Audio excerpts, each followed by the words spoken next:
হারের বৃত্ত থেকে যেন বেরি হতে পারছে না টাইগাররা। আরও একটি ম্যাচ, আরও একটি হারের মুখ দেখল লিটন বাহিনীরা। গেল আরব আমিরাত সিরিজে 2 ম্যাচ হারের পর লিটন দায় চাপিয়েছিলেন শিশিরের উপর, কিন্তু এবার ব্যাটিং ফ্রেন্ডলি উইকেট পেয়েও কেন এমন পরাজয়? ম্যাচ শেষে লিটন বাংলাদেশের এমন পরাজয় নিয়ে বলেন, হ্যাঁ অবশ্যই হতাশাজনক। ম্যাচ জুড়ে আমরা ভালো ব্যাটিং, বোলিং ও ফিল্ডিং করিনি।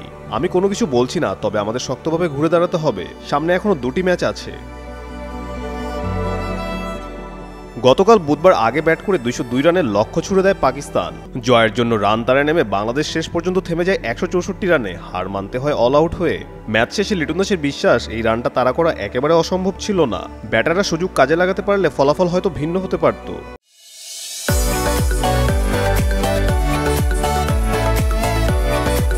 আমি নিশ্চিত এই মাঠে 200 রান তাড়া করা সম্ভব, কারণ এই মাঠ খুবই গতিময়। উইকেটও ব্যাটিংয়ের জন্য খুব ভালো। আমরা ভালো ব্যাটিং করতে পারিনি। লিটন দাসের চোখে এই ম্যাচ হারার আরেক কারণ হলো বাংলাদেশের সব বিভাগের হতশ্রী পারফরমেন্স। এই ব্যাপারে লিটন বিস্তারিত আরও বলেন, হ্যাঁ অবশ্যই ব্যাটিং বোলিংয়ের ধারাবাহিকতা প্রয়োজন। শুধু ব্যাটিং বোলিং নয়, আমাদের ফিল্ডিংও ভালো করতে হবে। গতিময় খেলায় আপনাকে ভালো ফিল্ডিং করতে হবে। আমরা এই মুহূর্তে ভালো ফিল্ডিং করছি না। ম্যাচের আগের দিন হেড কোচ ফিল সিমন্স জানিয়েছিলেন দল এখনো মানসিকভাবে চাঙ্গা আছে। তবে পাকিস্তানের বিপক্ষে ম্যাচ হারের পর লিটন জানান দিলেন দলের মানসিকতাও পরিবর্তন আনতে হবে। লিটন আরও বলেন, শুধু অনুশীলন করে নয়, মানসিকতার জায়গা থেকেও আমাদের চিন্তা করতে হবে। আমার মনে হয় ক্রিকেট শুধু অনুশীলনের ব্যাপার নয়, আমাদের ক্রিকেট নিয়ে চিন্তা করতে হবে এবং মাঠে তা বাস্তবায়ন করতে হবে।